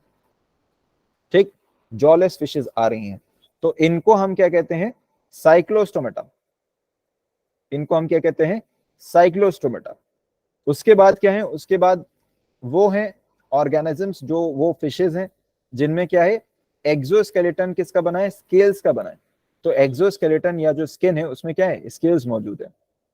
और एंडोस्केलेटन जो है वो या तो बोन का है या कार्टिलेज का है, या तो बोनी एंडोस्केलेटन है या फिर कार्टिलेजिनस एंडोस्केलेटन है। ठीक, और जो इनमें ब्रीदिंग हो रही है, जो इनमें ब्रीदिंग हो रही है वो किसके थ्रू हो रही है, गिल्स के थ्रू हो रही है। तो इनको हम क्या कहते हैं, पाइसिस, पाइसिस या फिर इन जनरल फिशेस। ठीक है, तो ये जॉलेस फिशेस नहीं है, इनमें जॉ प्रेजेंट होती है। ठीक है, नेक्स्ट क्लास क्या है, वो उन ऑर्गेनिजम्स की जिनमें गिल्स थे लेकिन वो पूरे लाइफ में गिल्स नहीं रहते, सिर्फ लार्वल स्टेज पे गिल्स होते हैं। और जो रेस्पिरेशन है वो बेसिकली अडल्ट्स में किसके जरिए होता है, लंग्स के जरिए होता है। ठीक, और स्लाइमी स्किन होती है इनकी। तो इन ऑर्गेनिजम्स को हम क्या कहते हैं, एम्फीबियंस, एम्फीबियंस। ठीक है, एम्फीबिया। नेक्स्ट क्या है, नेक्स्ट वो ऑर्गेनिजम्स हैं जिनका एक्सोस्केलेटन किसका बना होता है, स्केल्स का बना होता है। ठीक है, और ये एग ले करते हैं, एग ले करते हैं, और खास बात क्या, एग ले करते हैं आउटसाइड वाटर। ठीक है, पानी में एग ले नहीं करते, ठीक है, ग्राउंड पे एग ले करते हैं। इनको हम क्या कहते हैं, रेप्टीलिया, रेप्टीलिया या रेप्टाइल्स। ठीक, उसके बाद वो ऑर्गेनिजम्स आ जाते हैं जिनका एक्सोस्केलेटन किसका बना होता है, फेदर्स का। ठीक है, तो क्रोकोडाइल, हाँ, रेप्टीलिया। सर वो तो पानी में रहता है। पानी में रहता क्या है, वो आता है लैंड पे भी, लैंड पे भी आता है और एग ले करता है आपका लैंड पे। ठीक है, यस सर। नेक्स्ट क्या है, एक्सोस्केलेटन, वो ऑर्गेनिज्म जिनका एक्सोस्केलेटन किसका बना हो, फेदर्स का।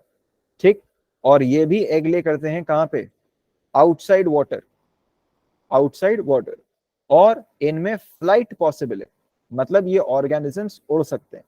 इनको हम क्या कहते हैं, एव्स या बर्ड्स। ये क्या है, बर्ड्स या एव्स। ठीक, और नेक्स्ट ऑर्गेनिजम्स हमारे क्या हैं, वो ऑर्गेनिजम्स जिनके एक्सोस्केलेटन पे क्या होते हैं, हेयर, हेयर मौजूद होते हैं एक्सोस्केलेटन पे। ठीक, और इनके पास क्या मौजूद है, एक्सटर्नल ईयर्स मौजूद हैं, एक्सटर्नल ईयर्स मौजूद होते हैं।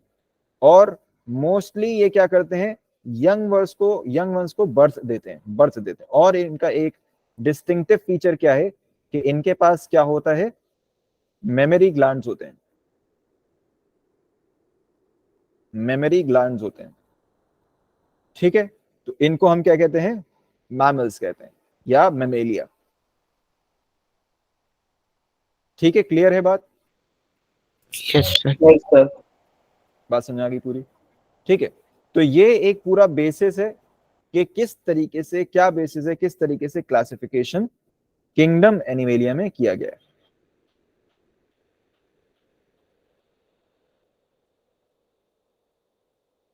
ठीक, नेक्स्ट देखें, नेक्स्ट देखें। ठीक है, इसके कुछ पॉइंट्स देख लें कि किंगडम एनिमेलिया का जो क्लासिफिकेशन है, जो सबसे पहला क्लासिफिकेशन दिया गया था, ओल्डेस्ट क्लासिफिकेशन किंगडम एनिमेलिया का, वो किसने दिया था, एरिस्टोटल ने। ठीक, एरिस्टोटल ने सबसे पुराना क्लासिफिकेशन दिया था किंगडम एनिमेलिया का। इन्होंने क्या किया था, एरिस्टोटल ने, कि इन्होंने सारे एनिमल्स को दो पार्ट में डिवाइड कर दिया, सारे एनिमल्स को दो पार्ट में डिवाइड कर दिया। और वो दो पार्ट क्या थे, अनाइमा और इनाइमा। ठीक, अनाइमा और इनाइमा, ये दो पार्ट क्या थे, एक था अनाइमा। अनाइमा में क्या किया, सारे उन एनिमल्स को रखा जिनमें क्या था, रेड ब्लड मौजूद था, सॉरी रेड ब्लड मौजूद नहीं था। ठीक, तो विदाउट रेड ब्लड जितने ऑर्गेनिजम्स थे, जितने एनिमल्स थे, उनको किस में रखा, अनाइमा में। और वो ऑर्गेनिजम्स जिनमें रेड ब्लड मौजूद था, उन सबको किस में रखा, इनाइमा में। ठीक है, तो इनाइमा में वो सारे ऑर्गेनिजम्स आ गए जिनमें रेड ब्लड था, और अनाइमा में जिनमें रेड ब्लड नहीं था। ठीक, तो ये दो क्लासिफिकेशन किसने किए थे, एरिस्टोटल ने। ठीक है, तो नेक्स्ट हम देखते हैं। ठीक है, बेसिस ऑफ क्लासिफिकेशन, जो अभी मैं आपको बात बता रहा था कि क्या क्या बेसिस है। ठीक है, ये जो पूरा आपका क्लासिफिकेशन किया गया है, इसके क्या क्या बेसिस है। तो पहला बेसिस क्या है, लेवल्स ऑफ ऑर्गेनाइजेशन, जो अभी मैंने आपको बात बताई, लेवल्स ऑफ ऑर्गेनाइजेशन। ठीक है, तो पहला लेवल क्या होता है, प्रोटोप्लाज्मिक लेवल। ठीक है, ये प्रोटोप्लाज्मिक लेवल होता है। ठीक है, protoplasmic level, cellular level, tissue level, organ and organ system level. ठीक है, तो प्रोटोप्लाज्मिक लेवल में अगर हम बात करें, तो प्रोटोप्लाज्मिक लेवल में दो ग्रुप्स बन जाते हैं। एक तो हो जाता है आपका क्या, प्रोटोजोआ, और दूसरा ग्रुप क्या हो जाता है, मेटाजोआ, जो प्रोटोजोआ नहीं, वो सारे ऑर्गेनिजम्स क्या है, मेटाजोआ है। और ये आप हायर क्लास में पढ़ेंगे, वैसे तो इतना यहाँ पे डिवीजन नहीं है, बट जो पहला डिवीजन है वो यही है कि एनिमल्स को जो है सबसे पहले इसी डिवीजन में डिवाइड किया गया है कि प्रोटोप्लाज्मिक लेवल ऑफ ऑर्गेनाइजेशन है या नहीं है। अगर है तो फिर वो क्या हो गए, प्रोटोजोआ, प्रोटोजोआ। और अगर नहीं है तो फिर क्या हो गए, मेटाजोआ, मेटाजोआ। और फिर मेटाजोआ के बाद का ही ये पूरा जो आप क्लासिफिकेशन देख रहे हैं ना भाई, ये पूरा मेटाजोआ के बाद का है। समझ में आ रही है बात, सर कहाँ से? शुरू से ये जो क्लासिफिकेशन आप देख रहे हैं एनिमल्स का, यस सर। ठीक है, तो ये जो क्लासिफिकेशन आप देख रहे हैं एनिमल्स का, ये जो क्लासिफिकेशन है, ये जो आप देख रहे हैं क्लासिफिकेशन, ये मेटाजोआ का क्लासिफिकेशन है। ठीक है, तो मतलब यहाँ पे सेल्यूलर लेवल ऑफ ऑर्गेनाइजेशन से यहाँ पे क्लासिफाई किया गया है। इससे पहले एक और क्लासिफिकेशन है जो प्रोटोप्लाज्मिक लेवल पे है, वो यहाँ पे आपको शो नहीं किया गया है। ठीक है, ये आपके एनसीईआरटी का ही डायग्राम है, तो इसमें आपको शो नहीं किया गया है कि प्रोटोप्लाज्मिक लेवल का यहाँ पे क्लासिफिकेशन है या नहीं है। तो प्रोटोप्लाज्मिक लेवल पे अगर क्लासिफिकेशन किया जाए तो उसमें एक तो आपका आ जाता है प्रोटोजोआ और एक आ जाता है मेटाजोआ। ठीक, तो प्रोटोजोआ वो ऑर्गेनिजम्स हैं जो हम पहले पढ़ चुके हैं। ठीक है, ये सब मैं पढ़ा चुका हूं। प्रोटोजोआ पॉरीफेरा में इसको किया था, याद है? Yes sir. ठीक है, यस सर। तो प्रोटोजोआ यहाँ पे हो चुका है। तो बेसिकली होता क्या है कि इसको आपको यहाँ पे ना पढ़ाने का एक रीजन ये भी है कि यहाँ पे इसमें कंफ्यूजन क्रिएट हो जाती है। प्रोटोजोआ में वहां पे मैंने आपको बताया था एक पॉइंट कि प्रोटोजोआ को क्या कहते हैं, relative of ancestors of animalia. Ancestors of animalia, animals के एंसेस्टर्स कहा जाता है प्रोटोजोआ को। ठीक है, तो होता क्या है कि प्रोटोजोआ को स्टडी किया जाता है एनिमेलिया में। बात समझ आ रही है? प्रोटोजोआ को स्टडी किया जाता है एनिमेलिया में, किंगडम एनिमेलिया में स्टडी किया जाता है इसको, क्योंकि इसका क्लासिफिकेशन भी इधर ही है। बट इसको 5 किंगडम क्लासिफिकेशन के अकॉर्डिंग रखा जाता है पॉरीफेरा में। तो ये है पॉरीफेरा का पार्ट, लेकिन इसको स्टडी एनिमेलिया में किया जाता है। तो यही वो चीज है कि यहाँ पे प्रोटोप्लाज्मिक लेवल ऑफ क्लासिफिकेशन आपको नहीं करके दिखाया, क्योंकि फिर क्लास उसमें कंफ्यूजन क्रिएट होता कि प्रोटोजोआ तो पॉरीफेरा में आता है, तो एनिमेलिया में क्यों पढ़ रहे हैं। ठीक है, तो वो कंफ्यूजन क्रिएट होता है, इसलिए इसको यहाँ पे नहीं शो किया है। तो प्रोटोजोआ बेसिकली जो है एनिमेलिया में ही स्टडी किया जाता है, और प्रोटोप्लाज्मिक लेवल में जो है प्रोटोजोआ आ जाता है। और अगर प्रोटोप्लाज्मिक लेवल का क्लासिफिकेशन नहीं है तो फिर वो मेटाजोआ हो जाता है। और मेटाजोआ के बाद का ये तो पूरा क्लासिफिकेशन यहाँ पे आपके सामने है ही। ठीक है, उसके बाद आ जाता है क्या, सेल्यूलर लेवल ऑफ क्लासिफिकेशन, वो मैंने डिस्कस कर लिया। मेटाजोआ में सारे ही फाइलम्स आ जाते हैं ना? हाँ, ये पूरा जो आपका क्लासिफिकेशन है ना, जो आप देख रहे हैं डायग्राम में, ये पूरा मेटाजोआ का पार्ट है, पूरा मेटाजोआ का पार्ट है। ठीक है, तो नेक्स्ट क्या आ जाता है आपका, सेल्यूलर लेवल ऑफ क्लासिफिकेशन। और उसके बाद क्या आ जाता है, टिश्यू लेवल ऑफ ऑर्गेनाइजेशन। और उसके बाद क्या आ जाता है, organ and organ system level of classification. इन सबको हम पढ़ चुके हैं। ठीक है, नेक्स्ट देखें, नेक्स्ट क्या होता है, बॉडी प्लान। बॉडी प्लान क्या होता है, या तो बॉडी प्लान आपका सेल एग्रीगेट हो सकता है, या फिर ब्लाइंड सैक हो सकता है, या फिर tube within a tube हो सकता है। अब इनको समझे क्या है। सेल एग्रीगेट का क्या मतलब है कि एक हम कह सकते हैं क्लस्टर ऑफ सेल है, क्लस्टर ऑफ सेल है। सेल एग्रीगेट का क्या मतलब है कि एक क्लस्टर ऑफ सेल है जिसका कोई शेप नहीं है, कोई शेप नहीं है। ठीक है, कोई शेप नहीं है, कोई डेफिनेट ऑर्गेनाइजेशन नहीं है, बस एक जो है बंडल है, सेल्स का एक बंडल है, एक क्लस्टर है सेल्स का। तो उसको हम कहते हैं cell aggregate type body plan होना। ठीक है, उसके बाद क्या होता है, ब्लाइंड सैक।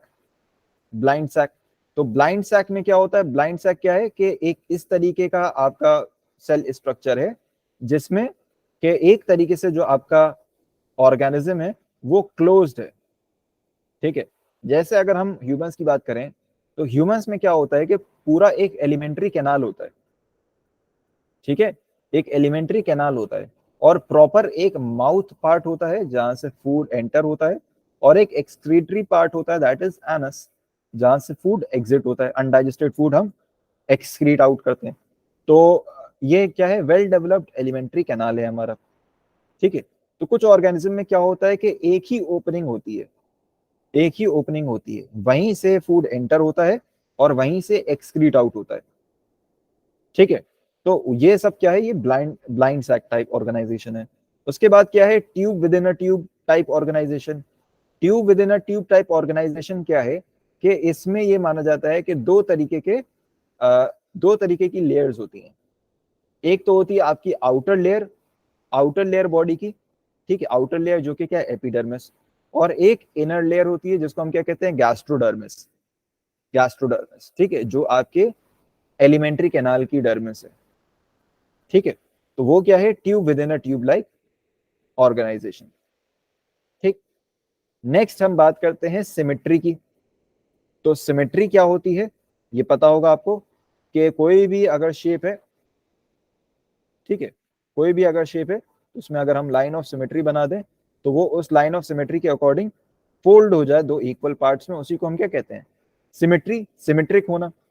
ठीक, तो सिमेट्री भी तीन तरीके की है। एक है स्फेरिकल सिमेट्री, रेडियल सिमेट्री और एसिमेट्रिक। स्फेरिकल सिमेट्री का क्या मतलब है?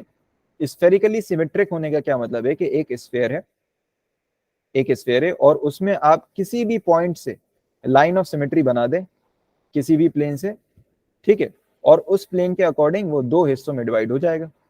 ये क्या है? Spherical symmetry. रेडियल सिमेट्री क्या है? रेडियल सिमेट्री क्या है? रेडियल का मतलब समझिए क्या होता है कि अगर आप सेंटर से स्टार्ट करके पेरिफेरी में जा रहे हैं, सेंटर से स्टार्ट करके पेरिफेरी तक जा रहे हैं, तो ये क्या होता है? रेडियल डायरेक्शन होता है। ये क्या होता है? रेडियल डायरेक्शन होता है। तो इस तरीके से कोई भी आप प्लेन को कट कर रहे हैं तो ये क्या होगा आपका और फिर वो सिमेट्रिक अगर निकल के आ रहा है तो फिर वो क्या होगा? Radial symmetry. उसके बाद क्या है? एसिमेट्री। एसिमेट्रिक होने का क्या मतलब है? कि कोई सिमेट्री ही ना हो, कोई लाइन ऑफ सिमेट्री बन ही ना पाए ऑर्गेनिज्म में, उसको हम क्या कहते हैं? एसिमेट्रिक। ठीक है, बात समझ में आ रही है भाई? बात समझ में आ रही है? Yes sir. नेक्स्ट देखें, तो नेक्स्ट क्या है? Germ layers. तो अभी मैंने जैसे आपको बताया था जर्म लेयर, तो जर्म लेयर में क्या होता है कि जब एम्ब्रियो का डेवलपमेंट हो रहा होता है, जब एम्ब्रियो का डेवलपमेंट हो रहा होता है तो उसमें कुछ ब्लास्टोसिस्ट, एक हम कह सकते हैं एक ब्लास्टोसिस्ट जो है एक स्टेज होती है एम्ब्रियो के डेवलपमेंट की, ब्लास्टोसिस्ट। तो ब्लास्टोसिस्ट में जो है कुछ जर्म लेयर्स बनती हैं, ब्लास्टोसिस्ट में कुछ जर्म लेयर्स बनती हैं और वो जर्म लेयर्स जो हैं, ठीक है, वो 3 जर्म लेयर्स होती हैं। 3 जर्म लेयर्स होती हैं बेसिकली, क्या क्या? Ectoderm, mesoderm and endoderm. Mesoderm, endoderm. ठीक है, एंडोडर्म। अब ये जर्म लेयर्स क्या हैं और काम क्या होता है उसमें उतना इन डेप्थ में नहीं जाना है, बस इतना समझ लें कि जर्म लेयर बनती है, ब्लास्टोसिस्ट जब स्टेज होती है तो जर्म लेयर्स बनती हैं। और जर्म लेयर्स क्या होती हैं, काम क्या होता है इनका कि अलग अलग बॉडी पार्ट्स का डेवलपमेंट करवाती हैं जर्म लेयर्स। ठीक है, तो अगर आपका जो ऑर्गेनिज्म है वो सिर्फ 2 जर्म लेयर से बन के डेवलप हो रहा है तो उसको हम क्या कहते हैं? डिप्लोब्लास्टिक।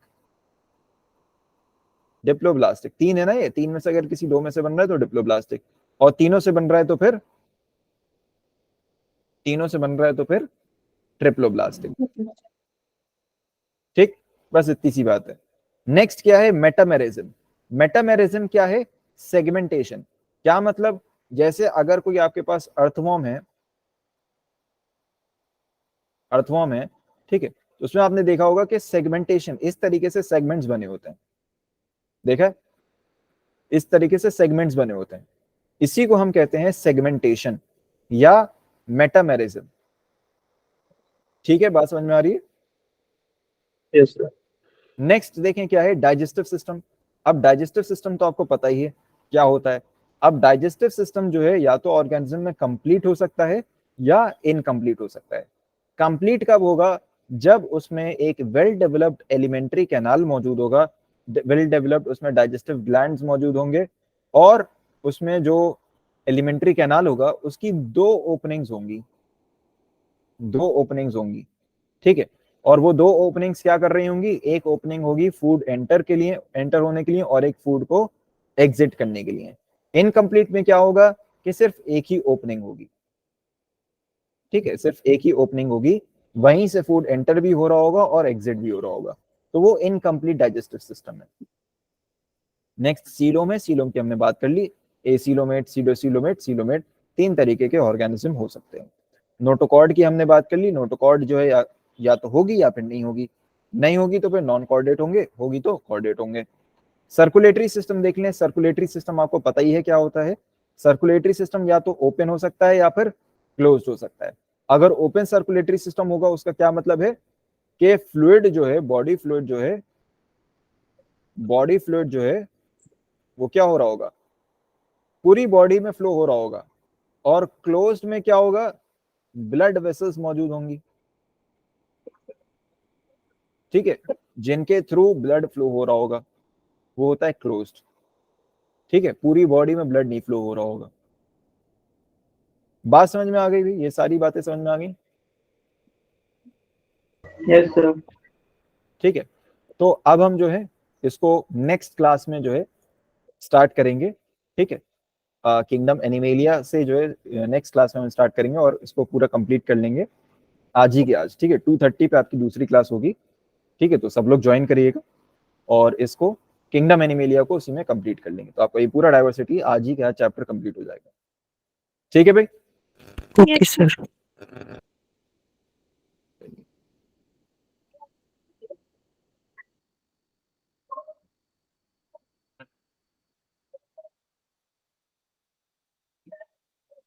ठीक है, तो आप लोग लीव कर सकते हैं। Thank you sir. अस्सलाम सर। वालेकुम सर। अस्सलाम। अस्सलाम वालेकुम सर।